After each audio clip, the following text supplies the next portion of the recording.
Hi everyone, welcome to FICUS English Language Academy. நான் உங்களோட Swarna. FICUS English Language Academyல nouns, verbs and grammar ரிலேட்டடா English ரிலேட்டடா நிறைய videos நம்ம பார்த்துருக்கோம். அது எல்லாமே உங்களுக்கு ஈஸியாக புரிகிற மாதிரியும் நாங்கள் கொண்டு வந்து கொடுத்துட்ருக்கோம். அந்த விதத்தில் இன்னைக்கு நம்ம பார்க்க போகிற topic usage of words based on situations.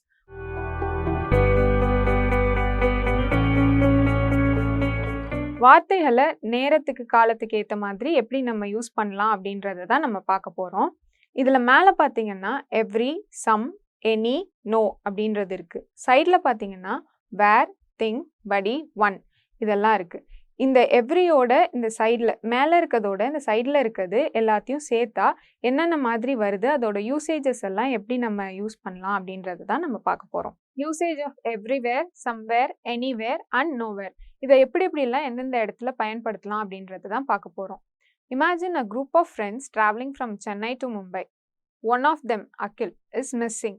So all the other friends are discussing the situation. So இப்போ வந்து ஒரு இமேஜினேஷன் எடுத்துக்கலாம், கற்பனை பண்ணிக்கலாம். ஒரு குரூப் ஆஃப் ஃப்ரெண்ட்ஸ், ஒரு கும்பலாக ஒரு நண்பர்கள்லாம் வந்து சென்னையிலேருந்து மும்பைக்கு போகிறாங்க. அதில் ஒருத்தர் அகிலன்றவர் வந்து காண போயிடுறாரு. அந்த நேரத்தில் இருக்க அந்த இடத்துல எப்படி அவங்கெல்லாம் பேசிப்பாங்க அப்படின்றது தான் நம்ம இப்போ பார்க்க போகிறோம். ஃப்ரெண்ட் ஒன், அதில் முதல் நண்பர் என்ன சொல்கிறாரு அப்படின்னா, we have searched for Akhil everywhere. அகிலை எல்லா இடத்துலையுமே நம்ம தேடி பார்த்தாச்சு. He is nowhere to be found and his phone is switched off. அவரை எங்கே தேடியும் கிடைக்கல அண்ட் அவரோட மொபைலும் வந்து ஸ்விட்ச் ஆஃப் பண்ணி இருக்கு அப்படின்னு சொல்கிறாங்க. அதில் ரெண்டாவது நண்பர் என்ன சொல்கிறாரு அப்படின்னா, but he's got to be somewhere. இங்கே தான் எங்கேயோ இருக்கணும், இன் மும்பை. மும்பையில் இங்கே தான் எங்கேயோ இருக்கணும் அப்படின்னு வந்து அவர் சொல்கிறாரு. ஃப்ரெண்ட் த்ரீ, மூணாவது நண்பர் என்ன சொல்கிறாருன்னா, who knows where he is. யாருக்கு தெரியும் எங்கே இருக்காருன்னு. he could be anywhere in Mumbai now. Mumbai வந்து ஒரு பெரிய சிட்டி, இதில் எங்கே வேணாலும் அவர் இருக்கலாம் அப்படின்னு வந்து சொல்கிறாரு. Finally Akhil, who had been to a theatre, shows up after 3 hours.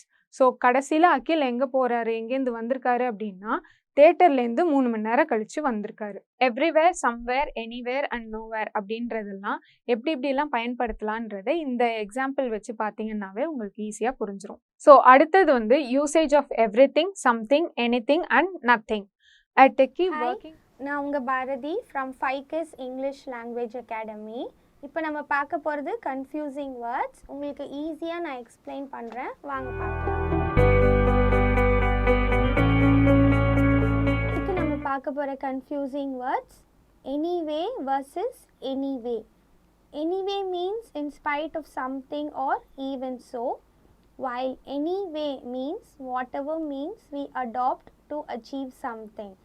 எனிவேனா ஆனாலும், எனிவேனா எப்படியாவது. உதாரணம் பார்க்கலாம். I cannot come to the reception tomorrow, but thanks for inviting me anyway. நான் நாளைக்கு ரிசப்ஷனுக்கு வர முடியாது, இருந்தாலும் நீங்கள் என்னை அழைச்சதுக்கு ரொம்ப நன்றி. This building has to be finished anyway before next month. இந்த பில்டிங்கை அடுத்த மாதத்துக்குள்ளே நம்ம எப்படின்னா கட்டி முடிச்சிடணும். Do it by anyway you can think of. எப்படியாவது செஞ்சு முடிச்சிடணும். கன்ஃபியூசிங் வேர்ட்ஸில் அடுத்து நம்ம பார்க்க போகிறது break versus brake. Brake is use to stop a vehicle and break is an interval. வண்டியை நிறுத்துறதுக்காக பயன்படுத்துகிற ஒரு கருவி பிரேக். அடுத்த பிரேக் இன்டர்வல். உதாரணம் பார்க்கலாம். Driver applied the brake and stop the vehicle in time. Driver கரெக்டான டைமில் பிரேக்கை அழுத்தி இந்த வண்டியை நிறுத்திட்டாரு. The lunch break in our office is between 1:30 to 2 PM. எங்கள் ஆஃபீஸில் லஞ்ச் பிரேக் 1:30 to 2 மணி வரைக்கும். கன்ஃபியூசிங் வேர்ட்ஸில் அடுத்து நம்ம பார்க்க போகிறது between versus among. Between is usually when two people are involved, while among is when a group of people are involved. Between ரெண்டு பேருக்குள்ளே நடக்கிறது, among அப்படின்னா ரெண்டு பேருக்கு அதிகமாக நடக்கிறது. உதாரணம் பார்க்கலாம்.